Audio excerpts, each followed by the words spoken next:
সকলকে কামদা একাদশী ব্রতের অনেক ভালোবাসা আর শুভেচ্ছা। আমরা সকলে ভালো আছি, শিবার সঙ্গে যুক্ত আছি। তোমাদের সকলের উপর ভগবানের কৃপা বর্ষিত হোক। তোমরা সকলে একাদশী উপবাস পালন করো এবং সকলকে একাদশীর উপবাস পালন করার জন্য অনুপ্রাণিত করো। রাধে রাধে, জয় নিতাই। আমার গোপাল সোনাদের পরিবারের পক্ষ থেকে সকলকে সুস্বাগতম। সকল সাধুগুরু আর শ্রী বৈষ্ণবদের চরণে দণ্ডবত প্রণাম করে আজ আমি আমার ব্লগটা শুরু করছি। আজ ব্লগে তোমাদের কামদা একাদশীর ব্রত মাহাত্ম্য শ্রবণ করাতে করাতে সেবা দর্শন করাবো। আমার সোনাদের কেমন লাগছে জানিও, আর সকলকে দর্শন করার সুযোগ করে দিও। এই দর্শনের মাধ্যমে কিন্তু বিশেষ কৃপা রয়েছে। আর উপবাস মানে ভগবানের সন্নিকটে বাস। আর এই একাদশী ব্রতে কিন্তু আমাদের হরিবাসর অবশ্যই করতে হবে। তাই আমি তোমাদের কামদা একাদশীর ব্রত মাহাত্ম্য বলছি।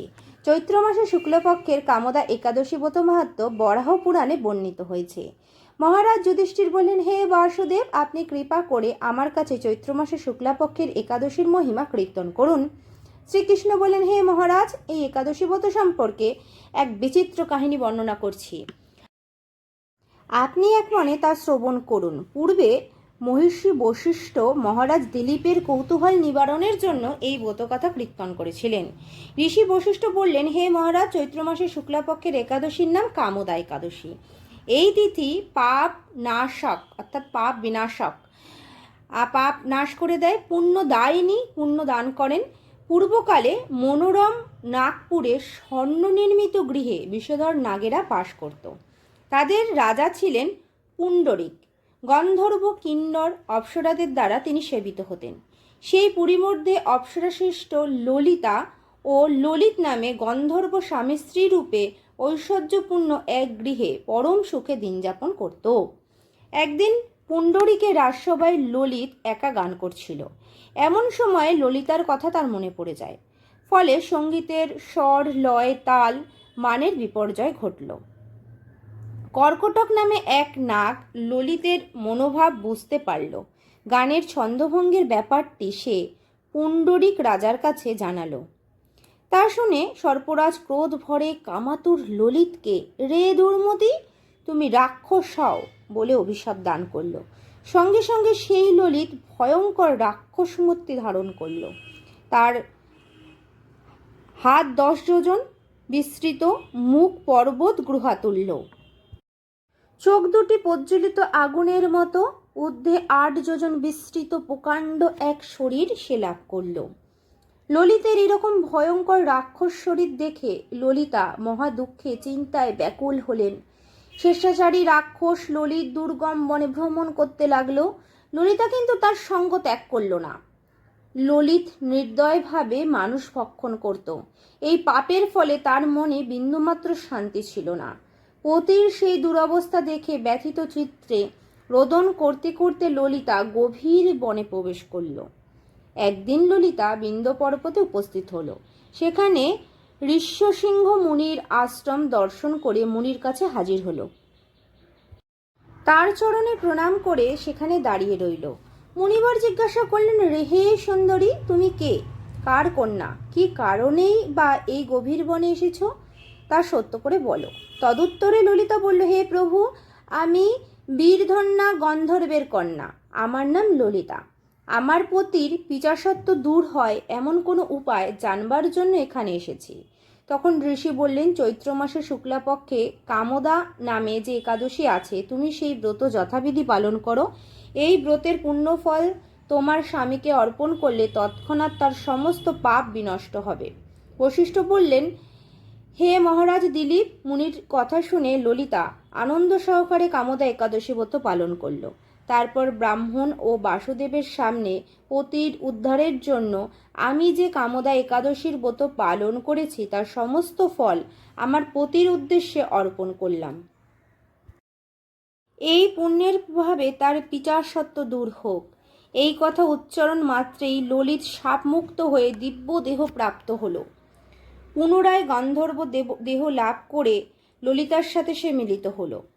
তারা বিমানে করে গন্ধর্ব লোকে গমন করলো। তাহলে বুঝতে পারলে যে একাদশীর মাহাত্ম্য কত বিশেষ, যে একাদশী ব্রত পালন করলে আমাদের পূর্ব জীবন ইহজীবন সমস্ত জীবনের পাপ ক্ষয় হয়ে যায় এবং মনে প্রাণে একটা দিব্য অনুভূতি অনুভব করা যায়।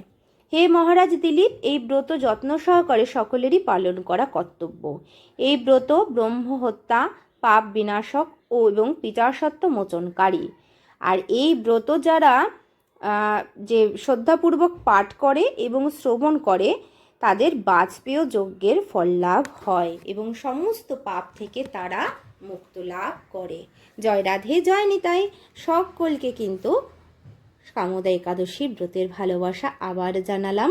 এবার দেখো এবং ভগবানকে আহ্বান জানাচ্ছি, এসো এসো এসো হে। হে প্রভু, আমার কিবা আছে, আমি তোমায় কিবা দেব? ভালোবাসা ছাড়া তোমায় কিছুই দেওয়ার নেই কো হে। এসো, কৃপা করে নেবে, এসো, সেবা গ্রহণ করো এবং প্রত্যেকটি ভোগের উপরে তুলসী পত্র নিবেদন করে আমি ভোগটা নিবেদন করে দেব।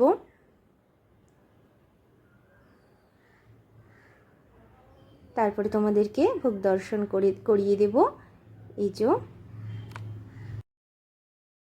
গুরু প্রদত্ত বীজ মন্ত্র দ্বারা আমি সেটা নিবেদন করে দেব।